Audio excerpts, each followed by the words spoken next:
Have you ever heard of Anatoly Muskvin? No. Of course not. Never. No. How do you spell that last name? Anatoly. Anatoly Muskvin. Moskvin. Is it Ana? Anatoly? Anatoly. Anatoly. Anatoly Muskvin. Anatoly. Anatoly. And now I'm making it. It's not that hard. Anatoly. Russian guy. Look Look how fucking Russian this fucking guy is. Cannoli. That's racist. Anatoly Muskvin was born in September 1966 in Nizhny Novgorod. Sure. Or does not deal with that? Nizhny Novgorod. Nizhny Novgorod. Yeah. Sure. Nizhny Novgorod. He was an academic and a linguist who spoke 13 languages. Nice. He was well known in academic circles. I didn't even know there were that many. Yeah, I think there's 16 or 17 total. Yeah.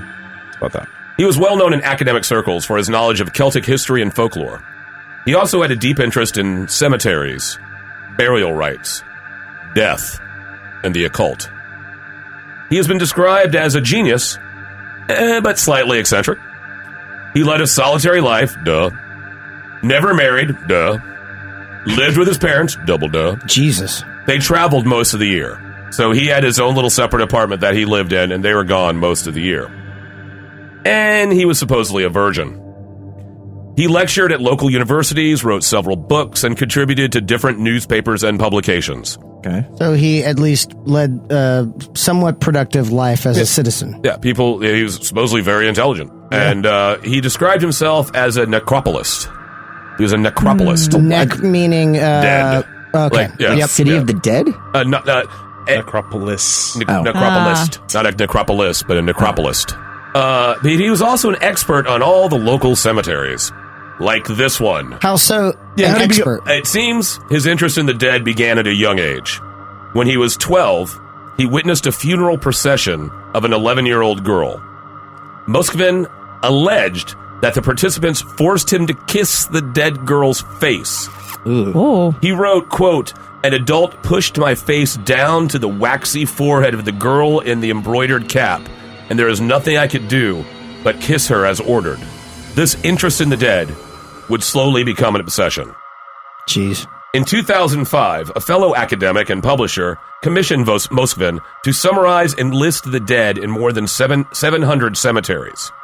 Muskvin said that he visited 752 cemeteries on foot between 2005 and 2007, sometimes walking up to 20 miles a day. That's a lot of cemeteries, too, within 20 miles. 752 cemeteries? Well, you got to think about World War II, how many Russians died in World War II. Yeah, probably something all over. like 24 million. Yeah, like a ridiculous amount, so I'm sure. This town that he's living in now, is it close to that Western Front? I didn't check a map. I just got the story.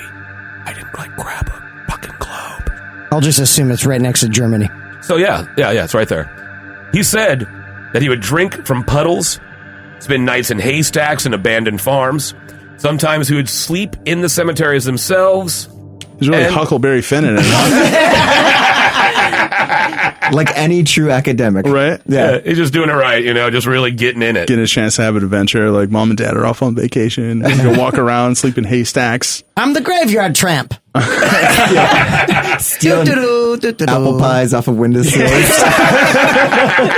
Hello, Mary. How are the children? Just like talking to gravestones. Dead, I presume. Oh. Even once he said he slept in a coffin that was being prepared for a funeral. So he really got into his job. Now, the work itself that he did complete is unpublished, but it's been described as unique and priceless. So his description and study of all these cemeteries supposedly was really well done. Spot on. Huh. Now, when visiting a forest, you should take only pictures and leave only footprints. I love that quote. But Muskvin took much more than pictures. Of course he did. On November 2nd, 2011, investigators visited Muskvin's home, seeking help with a series of grave desecrations in and around the area. What they discovered was shocking, to say the least. Desecrations? Yes, desecrations, opening of graves and doing of the whatnot. They found mummified bodies of 29 girls aged 3 to 12. Oh, no. The bodies were dressed in bright clothes and scarves. One was even dressed up to look like a teddy bear. Their faces were wrapped in light beige fabric, some with lipstick and drawn-on eyes. And there's a video you can see from inside his apartment where you can see some of the bodies in various spots, including one sitting on a shelf.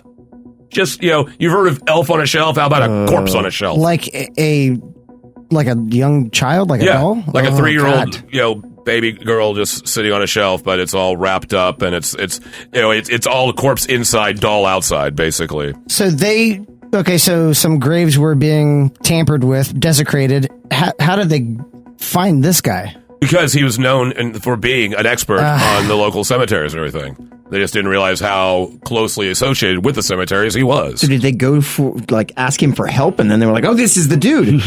Yes, exactly. They went to talk to him, and also his parents had just recently come home from a vacation unannounced. They came home early, and that was the first time they had noticed there was something wrong. Because they look like dolls. Right. They don't look like, you don't automatically look at it and go, oh, that's a corpse.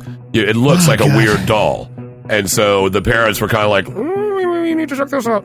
And so it just all happened to be a perfect storm that coincided. Oh, wow. Seems like you should have had the foresight to be like, all right, they tasked me with going out and checking out these graves, and now all of a sudden they're all messed up and they're going to come back to me. Like, it didn't occur to him. This this brilliant academic guy didn't have the foresight. He also seems like he's super weird, though. So maybe that never occurred to him, or you just don't have enough you didn't watch enough gangster TV shows. Blame it on his lack of pop culture. Right, exactly. I feel like if he would have a little less grave robbing, a little more Sopranos, and this guy would be sweet. Yeah. Thank you. That's exactly what we've been saying that for years when it comes to grave robbers. Now, it seems that Muskvin researched mummification techniques.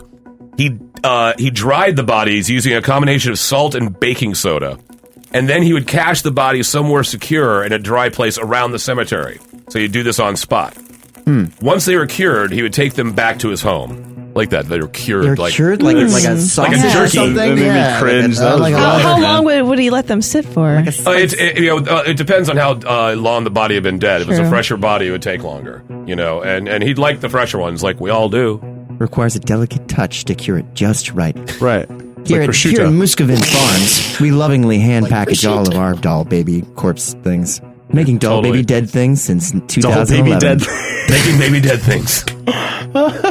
Now, once they're cured, he would take them back home. He would wrap the limbs with cloth to provide fullness, or he would he would stuff them with rags and padding to make them more full because they'd be, sullen corpses. Then he would dress them and added wigs so they appeared to be large dolls. Oh, good God. Really He claimed that he made dolls over a period of 10 years. He would do extensive research on the girls' lives. He would sing to them. Oh. Watch cartoons with them. And even held birthday parties for them. Did he confess all of this? Yes. Okay. Yes. I was going to say. Yeah, this is not just, no, he did this. Oh, man. He felt that they could one day be brought back to life through either science or black magic. He felt that the bodies he created would one day house them when they returned to life because they were so desiccated now, they needed the extra wrapping to, almost like mummies. I just want to be the one to ask because I know we're all thinking it. I'm just gonna throw it out there. Was he a necrophiliac? No. Okay. He never he was just super did weird. anything sexual. Come on, nobody else had that question? I was gonna ask that. He never did anything sexual with the dolls. He was very specific about that. It's all about controlling this person's life now. Well, no, after death. It's not that. He actually cared. He felt the dead children were calling out to him. He was rescuing them. He explained that ancient druids slept on graves in order to communicate with the dead. And so he began to search for children who had recently died, and when a particular obituary spoke to him, he would then sleep on their grave to see if the child wanted to be brought back to life. He says that he never ever dug up a child that didn't want to be. And supposedly he was doing this before he did the dolls. He'd just been digging up kids for about 20 years. When he got too old to sleep on the graves is when he began to bring them home. And he hoped that the spirits would be more willing to speak in a safe, welcoming home, and that they might be easier for him to hear when they were no longer underground and laying next to him so he could actually hear them. So they came, they found him, they of course arrested him, And Thank after, God. they're just like, okay, we got to do something about this. And like I said, the video's online and it's creepy. This entire thing is just skin crawling. Right. You're welcome. Yeah. It's what I do. Now, after a psychiatric evaluation, it was determined that he suffered from a form of paranoid schizophrenia, and he was deemed unfit to stand trial. And he is currently in the same psychiatric clinic without any release in the foreseeable future. So no matter how intelligent, no matter how educated anyone can appear to be, anyone can be seduced by the call of darkness. Oh my God. Damn. So yeah, grave robbing ain't something to be messed with, is what I'm saying.